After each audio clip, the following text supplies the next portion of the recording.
Listen, so I had this patient that I evaluated last night, okay? Now she's been on my SI protocol for about 6 weeks before that, but I evaluated her and my jaw almost hit the floor. She has been to a neurologist, cleared by that. They scanned her brain, they scanned everything. She's seen orthopedics, they scanned her hip, back MRIs. She's seen 26 physical therapists. Now, one of the reasons why this shocked me so much is because if you would have seen this woman, she's a marathon runner somehow. She's a marathon runner, and her legs are like marathon legs. Like she's ripped, you know? So she's a super fit person, and what I saw was unbelievable. So so she says, your SI protocol took the pain out of my groin, but I'm still getting it here. So she says, watch this. When I walk, this is what happens. After 3 steps, she starts going like this. Like this. And I'm like, what on earth is that? It looked like a neurological gait pattern to me.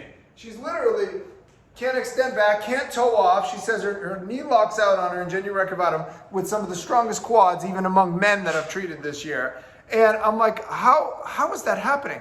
So anyways, what I did was I put, Ina, can you come here for a second? So I noticed that she had half the strength in her adductor group on the left side than she did on her right side, the affected side, and then half the abductor strength. So, stand right here for me.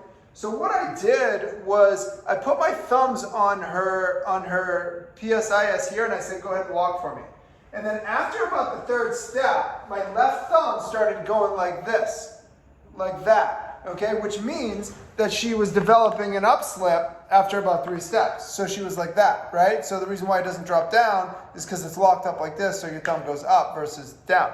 So, thank you, Annette. So I was like, that is crazy, you know? And I'm like, I was floored at how this could happen to somebody in that shape.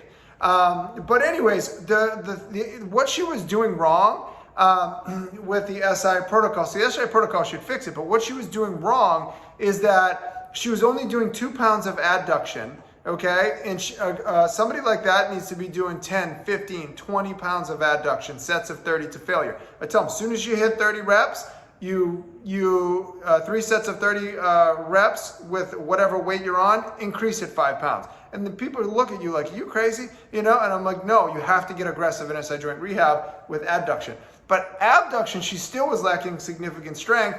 So I'm like, normally I don't usually put a weight on that. You don't need to, but I'm like, you need to get a weight on it, okay? So that's the treatment plan with her, and it should work, but I was floored. Never seen anything like it in my life.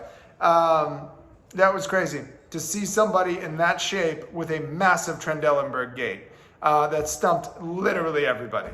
But that should fix it. It's going to take a while. So anyways, that was fascinating to see because if I hadn't seen that she didn't tell me she went to a neurologist and they ruled it out, I would have literally told that lady, look, I think you should go see a neurologist. There's no reason why somebody like you should have this level of strength deficit. But EMGs, NCVs, everything, they did everything and ruled everything out. But it's good news that the pain's coming out of her groin, and just with the SI protocol she's been doing with very minimal weight, it's just in her hip. She never had back pain. And I've seen that before. It's a silent killer, SI joint. That's why I say put everybody from L1 to the foot on my SI protocol, okay? That was crazy. I figured I'd tell you about it. I was like late getting home to my kids last night. My wife's like waiting in the driveway. She's got to bring my son to soccer. And I was late because I was just like so enthralled. I was just like lost track of time. I'm like, because I do this all day and I know how SI joint presents, you know? And every once in a while, long once in a while, somebody comes in that I'm like, what? You know, like that's SI joint, you know? Anyways, gluteus medius weakness and adductor weakness, and we'll get there. Peace. Love y'all.